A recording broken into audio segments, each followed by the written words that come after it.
Saudações, sejam bem-vindas, sejam bem-vindos. Vamos com dicas de leitura para ler sobre terror, terror psicológico, terror, horror. Então, literatura brasileira, né? Contos sinistros, 13 contos sinistros na literatura brasileira. Essa aqui é uma seleção feita pelo Lainister, né? Que é lá no Rio de Janeiro, né? Lainister de Oliveira.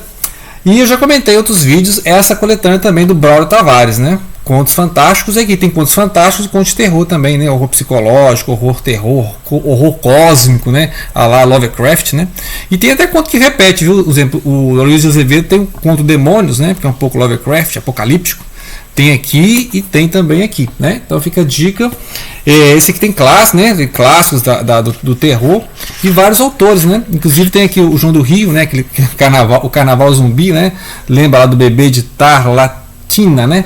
Tarlatana, né? Tarlatana Rosa, bebê de Tarlatana Rosa, que é o carnaval, mas é um carnaval meio zumbi assim também, né? E tem aí o conto Demônios, né? Do Luiz Azevedo, e tem um conto interessante que lembra um pouco quem? O Edgar Allan Poe, né?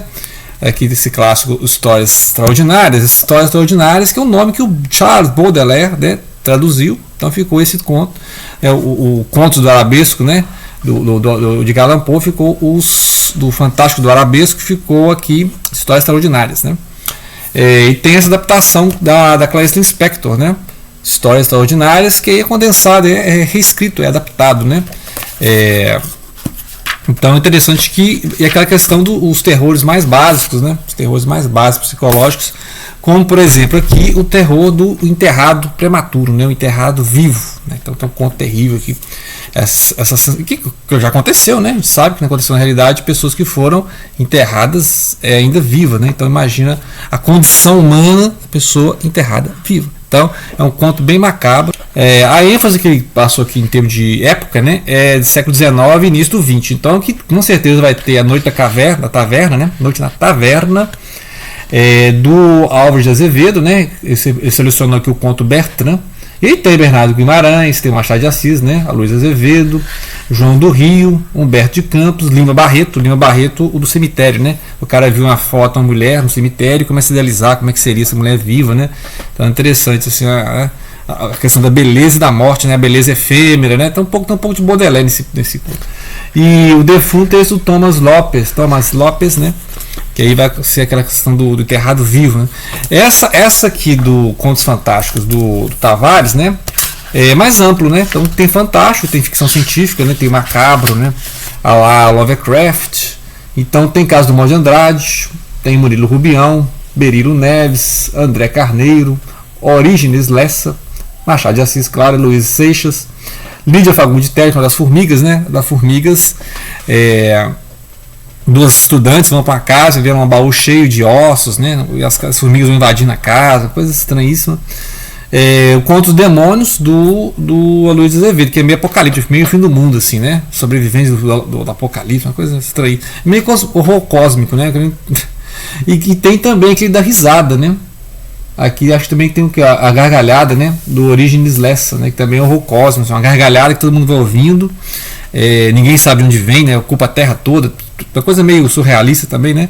Uma gargalhada terrível que vai soando. Será que é o demônio rindo da humanidade, né? Será que é o demiurgo rindo da humanidade, né? Então vai saber o que é isso, né? Então e tem outra, Máquina de Ler Pensamentos, né? Da Lídia Pereira da Silva, A Escuridão, André Carneiro, né? A Luísa Seixas também tem vários contos, né? De terror. Aqui tem o Iblis. E aquele foi o Telefone Moça, né? O caso do Mauro de Andrade, que é meio terrível, né? Terror e cômico, né? Estranho assim. A mulher recebe o telefonema, né? A mulher roubou uma flor no cemitério e fica recebendo o telefonema como se fosse a dona do túmulo, né? Que tava a flor, né? Então esse aqui é mais amplo, né? Que é literatura fantástica. Então tem o terror fantástico, o terror psicológico, tem a ficção científica, e o terror, né? O pessoal gosta muito de fazer essas misturas de gêneros, né? Então esse aqui é a literatura mais clássica, Contos Macabros, né? E aí vai falar mais a Causa Secreta do Machado de Assis, também é um destaque nesse aqui, né? O cara que aparece primeiramente como se fosse um benfeitor, né? Está ajudando os doentes, ajudando os acamados, né? Sempre aparece quando tem um desastre, algum acidente, então, só que na verdade é outra coisa, né? tem que ler para saber por quê, né? A Causa Secreta, né? Ele sempre está ali no leito de morte das pessoas, consolando, né? Parece que ele gosta do sofrimento, né? Coisa estranha. Então essas são as questões assim, mais psicológicas, né? De causas extremas, né? O ser humano é levado ao excesso, existenciais, né? O ser humano é levado aos excessos, né? Ao ápice do terror, do sofrimento. Então, esses contos macabros, e é muito bem escrito, né? Assim, a literatura que você tem que dar sugestões, não pode escrever tudo, né? Então é importante. Mais dicas, então, né? Ressaltando aqui, a Clarice Lispector fez essa adaptação. Tem também a tradução da Máscara, né? Da Morte Rubra, do Edgar Allan Poe. E tem essa adaptação que o Rui Castro fez do Frankenstein, da Mary Shelley, né? Mary Shelley. Isso aqui é bem adaptado, né? Bem adaptado. O enredo bem básico, né? Porque aqui tem várias. O Frankenstein tem várias vozes, né? Você tem a voz do monstro, a voz do cientista, né? Essas cartas, tipo o Drácula também, né? São cartas, né? Aqui, mais literatura brasileira, Lia Neiva, Não Olha Atrás da Porta. Tem vários contos, né? Que surpresas pode revelar uma simples câmera fotográfica? Deve o escritor envolver-se com seus personagens? O que é realmente Carolina? Quem é realmente Carolina, menina que abraça o vento? Né? Aí você tem que ver a história, né? Tem uns fantoches também que se revoltam contra o ventríloco, né? Tem uns contos, Não Olha Atrás da Porta. Só o título já bate o olho no livro, né? Os lobos dentro das paredes, né? The Wolves in the Walls, né? Esse aqui do Neil Gaiman, que é famoso pelo Sandman, né? Que até fizeram a série do Sandman.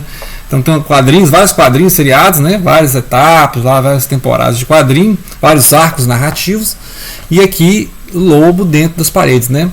The Wolves in the Walls, né? Do Neil Gaiman. E aí as ilustrações, né? Que é a ilustração do, né? Parece um pouco revistinho em quadrinho, né? Então, tem um modo meio revistinho em quadrinho, né? Que é descritivo e psicológico, né? O tom que ele usa para o desenho. Então é interessante os lobos dentro da parede, né? Tem a Coraline também, né? Ele fez a Coraline, né? Que é a forma que lembra o Sandman, né? Então lembra um pouco o Sandman, lembra a Caroline, né? Do livro dele também, que é os lobos dentro das paredes. Então fica aí a dica. Neil Gaiman, dentro do Sandman. Não olhe atrás da porta. Essa adaptação que a Clarice fez. Essa adaptação do Rui Castro. Que mais? Sim, essa tradução aqui da Máscara da Morte Rubra. E claro, essas duas obras sensacionais para conhecer literatura brasileira, né? Esse aqui mais contos fantásticos, esse aqui os contos macabros, ênfase do século XIX e do século XX, né? Ok? Então os contos macabros do Lênice de Oliveira Esteves e os contos fantásticos do Braulio Tavares. Então essas são as dicas de leitura, horror, terror psicológico, horror cósmico. E deixem suas dicas também de horror para a gente fazer mais vídeos sobre dicas de leitura, ok? Então grato pela atenção, não deixem de compartilhar.